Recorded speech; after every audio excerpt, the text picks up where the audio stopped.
안녕하세요. 코딩 못하는 문과 개발자입니다. 오늘은 두 번 폐기하고 세 번째에 만든 마인드볼트 V3 이야기를 하려고 합니다. 클로드 코드의 망각 문제를 어떻게 풀었는지 처음부터 끝까지 정리해드리겠습니다. 클로드 코드를 좀 써본 분들이라면 다들 한 번쯤 겪었을 겁니다. 어제 다 결정해 놓은 일을 오늘 새 세션을 열면 처음부터 다시 설명해야 한다는 것.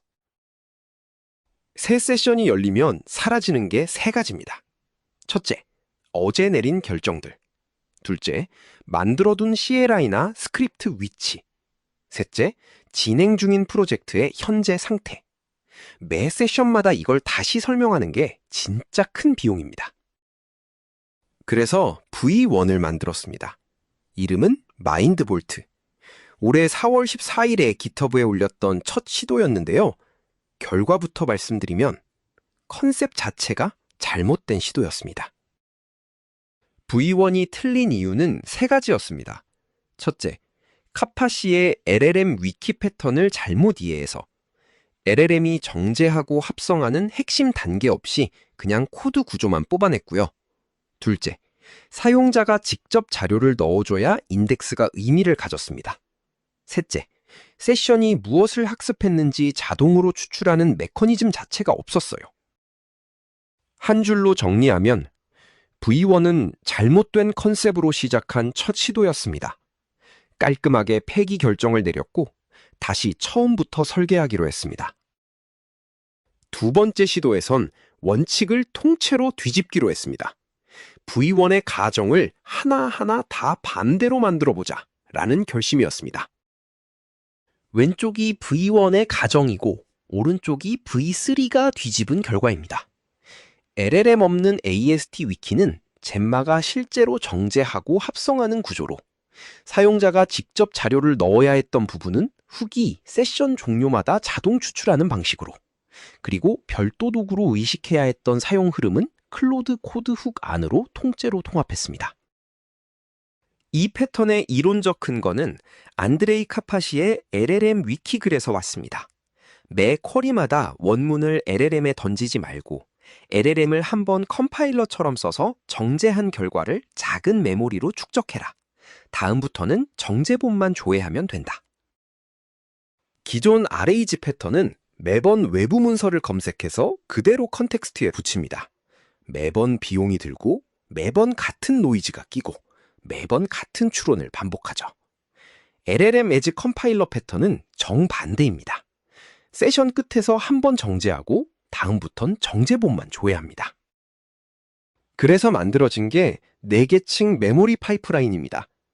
세션이 시작되면 첫째 층이 최근 5세션을 요약해 자동 주입하고요. 둘째 층은 슬래시 리콜, 자연어 검색을 제공합니다. 셋째 층은 세션이 끝날 때 정제를 돌리고 넷째 층은 매 메시지마다 관련 메모리를 자동 회수합니다. 실제 운영 데이터입니다. 시험은 392개 패스, 회귀는 0건이고요. 후크가 실제로 의미 있는 메모리를 가져오는 비율은 83%, 잡담에서 무관 메모리가 끼는 오탐은 0%입니다. 응답 지연은 미디언 40ml초로 안정 운영 중입니다. 한 줄로 정리하면 클로드 코드 훅 안에서 자동으로 돌고 사용자가 아무것도 안 해도 매 세션의 정수가 자동으로 누적되는 시스템입니다. 운영비도 0원이고 데이터도 전부 로컬에만 머무릅니다. 그런데 V3가 만능은 아닙니다. 지금 안 되는 것들을 솔직하게 먼저 말씀드릴게요. 환경부터 안 맞을 수도 있거든요. 먼저 운영체제와 하드웨어 제약입니다. 애플 실리콘 맥, 즉 M1부터 M5까지가 유일한 완전 지원 환경이에요. 인텔 맥은 인프라만 설치 가능하고 핵심 모델이 안 돌아갑니다. 리눅스와 윈도우는 런치D 의존이라 사용 자체가 불가능합니다. 모델도 잠겨 있습니다. 로컬 LLM은 젬마4 E4B만 지원하고 임베딩은 아크틱 한국어 V2만 지원합니다. 올라마, LM 스튜디오, 라마-CPP, 오픈AI API 다 못 씁니다. 다른 임베딩 모델도 불가입니다. 그 외에 알려진 한계도 있어요. 프롬프트가 한국어로 최적화돼 있어서 영어 도메인은 검색 품질이 일부 떨어질 수 있고요. PII 필터는 API 키 패턴만 잡아서 이메일이나 전화번호는 통과합니다. 세션의 경계가 JSON 파일 하나라서 한 파일 안에서 주제가 바뀌어도 하나로 간주됩니다. 한계는 충분히 말씀드렸으니 이제 설치 이야기로 넘어가겠습니다. 한 줄 명령으로 끝나지만 안에서는 8단계가 돌아갑니다. 명령은 3줄입니다. GitHub에서 클론하고 디렉토리로 들어가서 install.sh를 실행합니다. 그게 전부입니다. 첫 실행은 8분에서 12분 정도 걸리고 여러 번 다시 돌려도 안전합니다. install.sh 안에서는 이런 일들이 순서대로 일어납니다. 먼저 애플 실리콘 가드가 환경을 확인하고요. 클로드 디렉터리에 훅 스크립트를 배포합니다. 그 다음 인덱서와 검색 모듈을 배포하고 슬래시 명령 스킬 4개를 등록합니다. 세팅스 JS는 자동 백업 후 훅 배열을 갱신하고요. 그리고 아크틱 한국어 모델을 자동 변환해 런치D에 등록. 마지막으로 젬마를 자동 설치하고 초기 인덱싱을 한번 돌립니다. 다운로그 용량을 알려드리면 아크틱 한국어 모델은 322MB, 젬마는 3GB입니다. 네트워크 상태에 따라 첫 설치가 8분에서 12분 정도 걸립니다. 설치 확인은 간단합니다. 새 클로드 세션을 하나 열어보세요. 시스템 리마인더 안에 지난 세션 요약, 마인드볼트 V3 블록이 나타나면 정상 동작 중입니다. 안 보이면 install.sh를 한 번 더 돌리면 됩니다. 설치가 끝나면 슬래시 명령 스킬 3가지가 같이 들어옵니다. 각각 어떤 역할을 하고 언제 써야 하는지 정리해드리겠습니다. 첫 번째 스킬, 슬래시 리콜입니다. 자연어로 과거 세션과 메모리를 동시에 검색하는 명령입니다. 예를 들어 슬래시 리콜 이메일 SMTP 설정이라고 치면 제이스네일 풀텍스트 검색과 한국어 임베딩 검색이 동시에 돌아서 관련 세션과 메모리를 함께 가져옵니다. 결과는 자동으로 정리돼 현재 대화에 주입됩니다. 두 번째 스킬, 슬래시 메모리 리뷰입니다.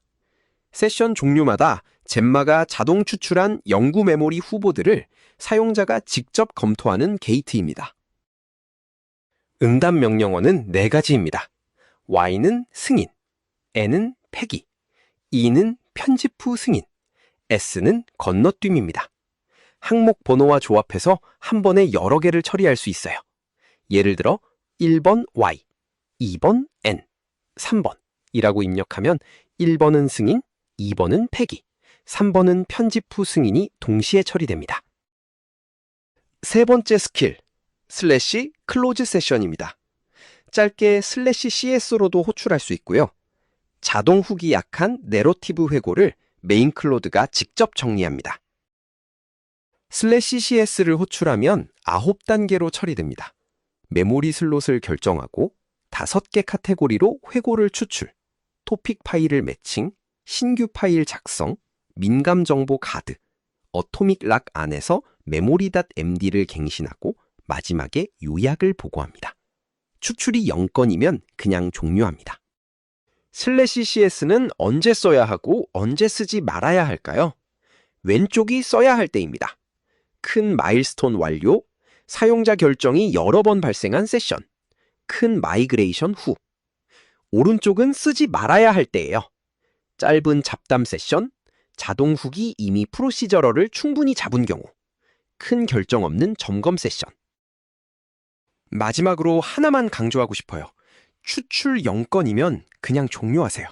억지로 만들면 안 됩니다. 빈 어펜드는 그냥 인덱스 노이즈가 되거든요. 오늘은 마인드볼트 V3가 무엇인지, 설치는 어떻게 하는지, 슬래시 명령 3가지를 언제 써야 하는지까지 정리해봤습니다. 직접 써보시고 의견 댓글로 남겨주시면 정말 큰 도움이 됩니다. 영상이 도움이 됐다면 구독과 좋아요 부탁드립니다. 감사합니다.